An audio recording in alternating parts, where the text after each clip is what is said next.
This is Alienware's all-new Area-51, a gargantuan gaming PC with enough power under its unique triad chassis to blaze through even the most demanding of PC games. Sporting one of Intel's Haswell-E processors and X99 chipset, along with 3 of Nvidia's GTX 980 graphics cards, the Area-51 is all about bleeding-edge technology. Naturally, that comes at a price. The Alienware comes in multiple configurations, but the one I'm testing here is the most expensive. Coming in at $4,549, it features a 1500-watt power supply, 256GB Samsung SSD, a 4TB hard drive, 16GB of 2133MHz DDR4 RAM, an Intel Core i7-5930K processor with a modest overclock to 3.9GHz, and 3 Nvidia GTX 980 graphics cards. That's a hugely powerful machine by any measure, but it's worth noting that you're paying quite a premium for the case. Standing at over 22 inches tall, over 9 inches wide, and over 25 inches in depth, it's an imposing machine, even by gaming PC standards. The Triad design does have some practical benefits though. For starters, both the rear and front panel I/O sit up at an angle, which makes it easier to plug in accessories and displays. You can also tilt the whole thing forward for even easier access. The easily removable latch side panels reveal a neat and tidy interior, which features 2 front intake fans, one at the top of the case and one near the bottom that blows air towards the GPUs. The CPU is cooled by an all-in-one liquid cooler with a 120mm radiator and fans set to exhaust out the top of the case. All of the drives, including the slim Blu-ray writer, are located behind the motherboard, with mounts available for 2 SSDs and a further 3 hard drives. Even if you don't configure the system with all those drives in place, Alienware pre-mounts the cables you need to hook them up, which is a nice touch.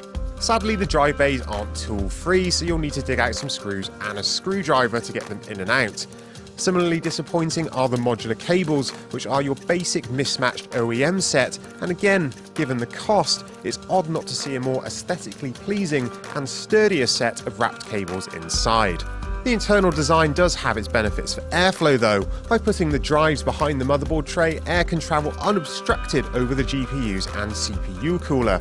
Idle CPU temperatures average just below 40 degrees centigrade and under load rarely pushed over 60.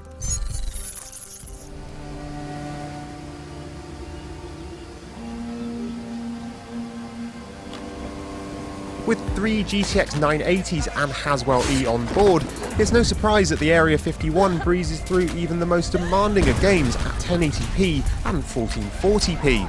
At 4K, in this case using Nvidia's dynamic super resolution technology, the system just about pushes over 60 frames per second in most games, but it still couldn't quite manage the same with Metro Last Light and Crysis 3.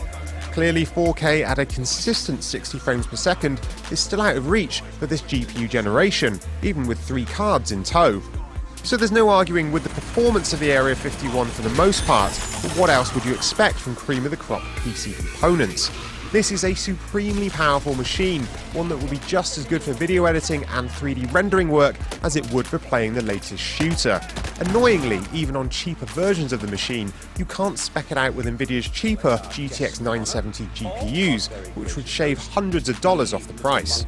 You either have to pick the pricey GTX 980 or go with older cards like the GTX 770 or 780. Quite why the 970 isn't an option is a mystery.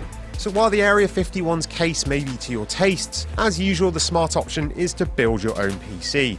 Not only can you save several $100s, but you can actually build a more powerful computer too. Still, if you must go pre-built, the Area-51 is a well-designed, quiet machine with a price that compares favourably with systems from the likes of Origin and Digital Storm, and as such is one of the best pre-built options out there.